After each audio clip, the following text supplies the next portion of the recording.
आज हम देखने वाले हैं सबसे इंपॉर्टेंट टॉपिक जो कि रीढ़ की हड्डी होता है हमारा स्टैटिस्टिक्स का एक पार्ट, जिसे हम प्रोबेबिलिटी कहते हैं। आपने प्रोबेबिलिटी सुना होगा, किया होगा, लेकिन अब थोड़ा सा इन डिटेल डेप्थ में देखने की बारी आ चुकी है। आज का हमारा टॉपिक एक इंट्रोडक्शन पार्ट है प्रोबेबिलिटी के ऊपर। यहाँ पे एक डेफिनेशन मैंने लिखी है जो कि मैं आपको अभी समझाता हूं। The probability gives the chances to happening an event or determining the likelihood of an event। यानी कि एक पर्टिकुलर इवेंट है, पर्टिकुलर इवेंट यानी कि कोई हादसा है, उसके घटने की कितने चांसेस है, मतलब वो कितने चांसेस है उसके वो होने के, इसके हम बोलते हैं प्रोबेबिलिटी। ये कॉन्सेप्ट तो आपको पता ही होगा। जैसे आप अगर प्लेन में जा रहे हो, आपने जा रहे हो, आप पे मत लो, मान लो अगर कोई इंसान प्लेन में जा रहा है, सो प्लेन के क्रैश होने के कितने चांसेस है, 100 में से कितने प्लेन क्रैशेस होते हैं, 1000 में से कितने प्लेन क्रैशेस होते हैं, जो आंसर निकलेगा उसे हम बोलेंगे प्रोबेबिलिटी। अब देखो यहाँ पे कॉन्सेप्ट आता है टॉसिंग अ कॉइन, एक कॉइन को टॉस करना। अब चांसेस ऑफ गेटिंग हेड जो है वो कितने हैं, 1/2 है, और चांसेस ऑफ गेटिंग टेल कितने हैं, वो भी है 1/2। एक दूसरा एग्जांपल है रोलिंग अ फेयर डाई। आप सांप सीढ़ी खेल रहे हो, आप लूडो खेल रहे हो, और उसमें आपने एक डाइस थ्रो किया। सो 1 आने के चांसेस कितने हैं, 1/6। 2 आने के चांसेस कितने हैं, वो भी 1/6 है। अब टू 6 आने के कितने चांसेस है, वो भी 1/6 है। सो डेट इज द प्रोबेबिलिटी।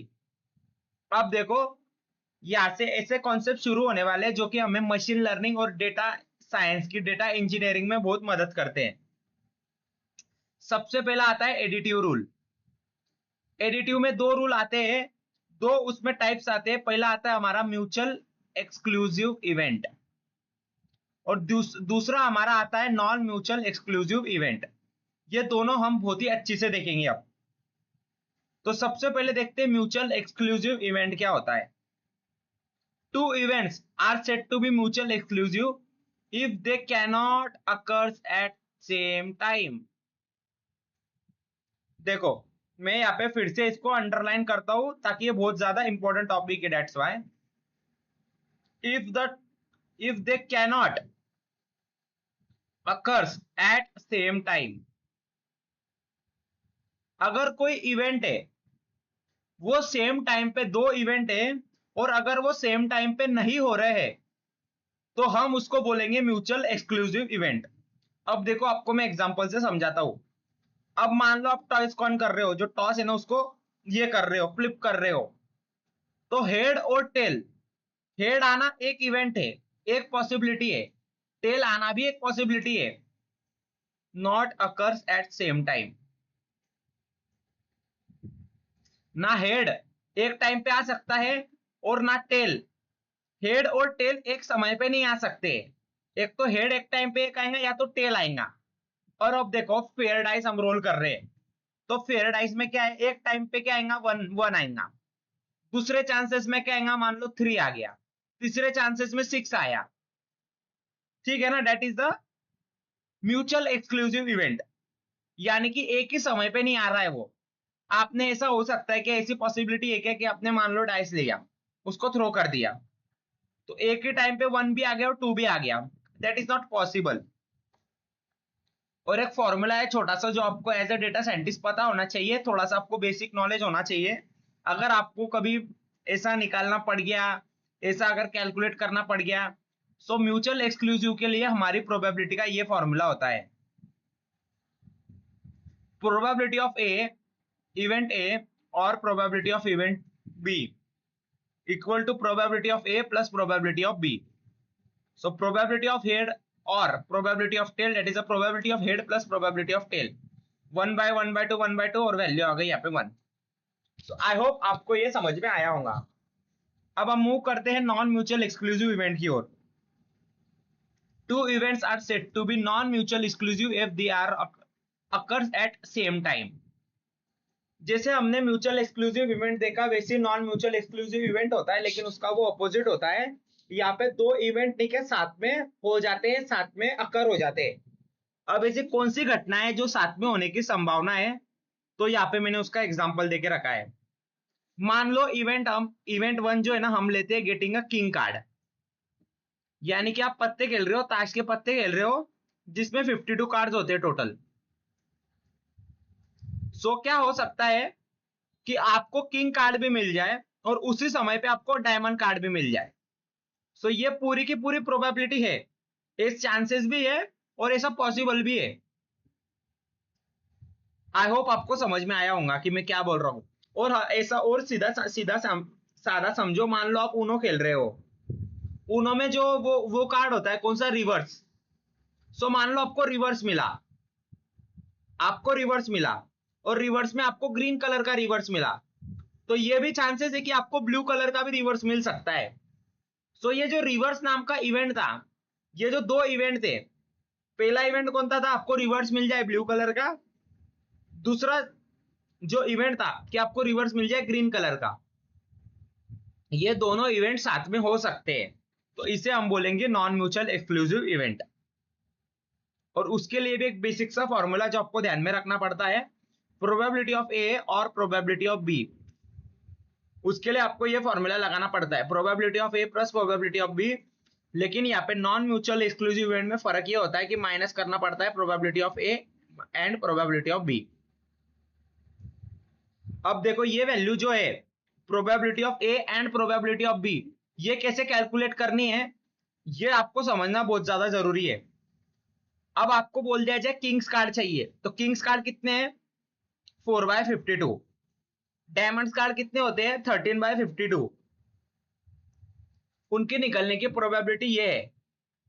अब इसका मतलब ये है, इसका मतलब जो अभी आप देख रहे हो जिसको मैंने अभी टिक किया, मैं फिर से आपको करके दिखाता हूं।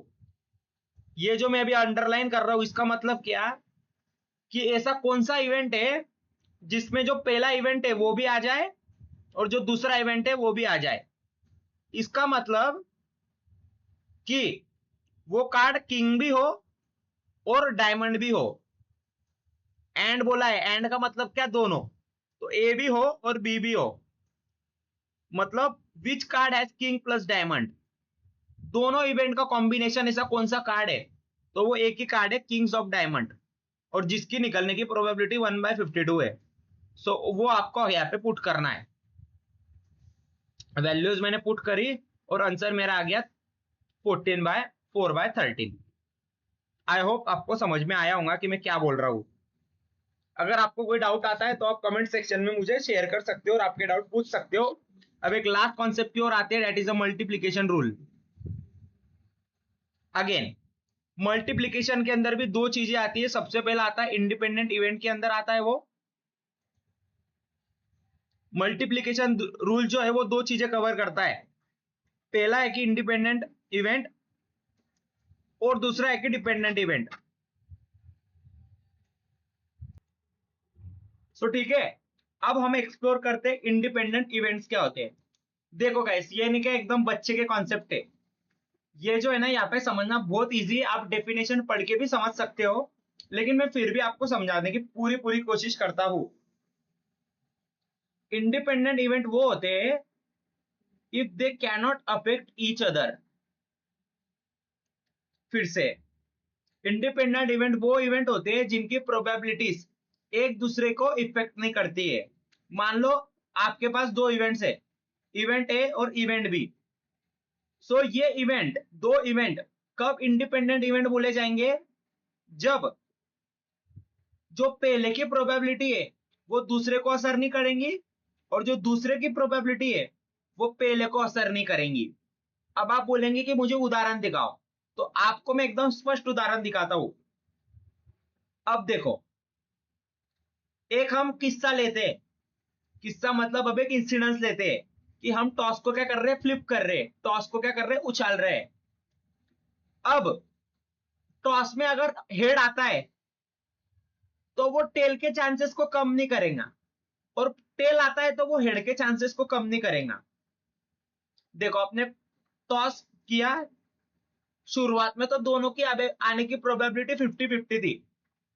तो जब आपने टॉस फ्लिप किया, कॉइन नीचे गिर गया, हेड आ गया, तो ठीक है, हेड आ गया तो हेड आ गया। लेकिन क्या हेड आने से ये प्रूव हो गया क्या कि टेल अब हमेशा हेड ही आएगा। अब हेड आने से ऐसा प्रूव हो गया कि ऐसा सिद्ध हो गया कि अब हमेशा हेड ही आएगा। नहीं, अभी भी जो टेल आने की प्रोबेबिलिटी है 1/2 है और हेड आने की प्रोबेबिलिटी भी 1/2 है। ठीक है, और अब मान लो टेल आ गया तो हम ऐसा बोल सकते हैं कि हर बार टेल ही आएगा। नहीं, अभी भी हेड आने की पॉसिबिलिटी 1/2 है और टेल आने की प्रोबेबिलिटी भी 1/2 है। और इसको हम क्या बोलते हैं, एक एक फेयर डाइज है। और उसके लिए भी ये इंडिपेंडेंट इवेंट ये में आता है। कैसे? पहले बार आपने फ्लिप किया, आपको आया 1। अब ये तो एक गारंटी नहीं है ना कि आपको हर बार 1 ही आएगा। आपको अभी आया है 1/1 आया है, आप जब नेक्स्ट बार करोगे तो आपको 2 आएगा। तो ये जो 2 आया है इसकी प्रोबेबिलिटी 1/6 है और सबकी प्रोबेबिलिटी भी 1/6 है।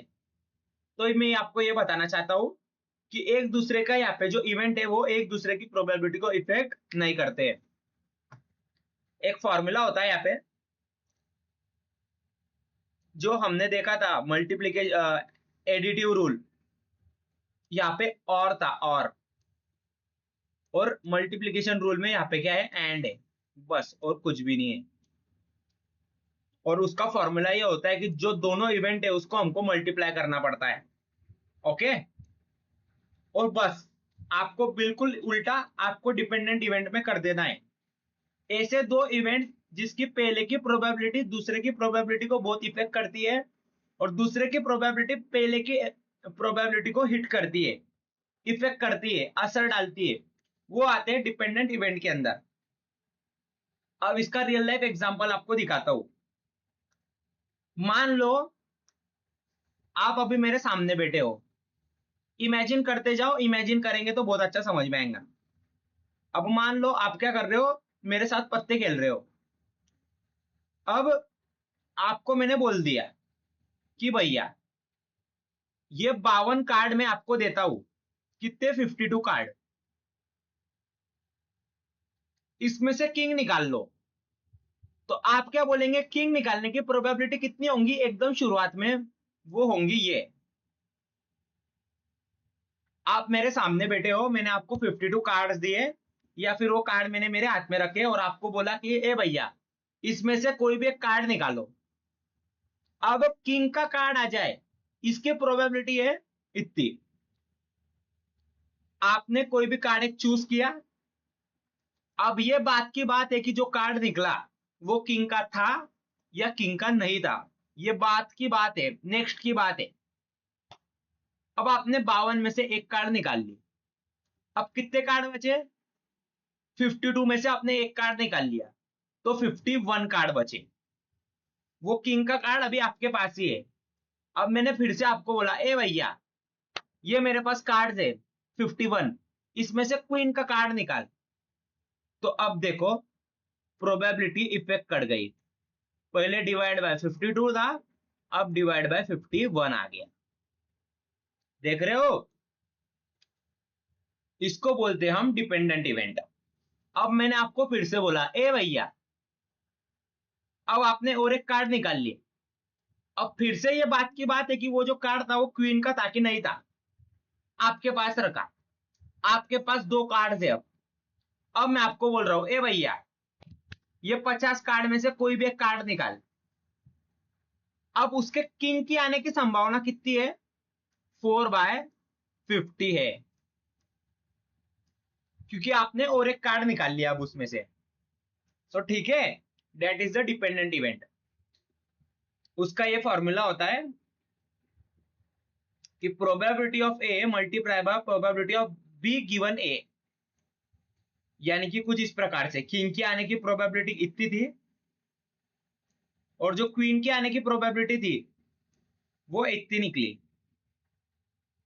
ये हम आगे आगे पढ़ेंगे dependent event. It is called dependent event, known age dependent event. आगे आगे जैसे हम देखेंगे वैसे आपको समझते जाएगा। ये एक इंट्रोडक्शन पार्ट था किसका, प्रोबेबिलिटी का, जो मुझे लगता था आपको समझना जरूरी है।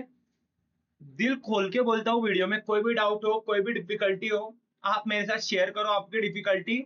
मैं आपको ना सिर्फ इस वीडियो का बल्कि पीछे भी जो मेरे को कॉन्सेप्ट लगे हैं आपको हार्ड, उस पर वीडियो बनाने को तैयार हूँ। अगले वीडियो में मिलते हैं, तब तक के लिए बाय बाय।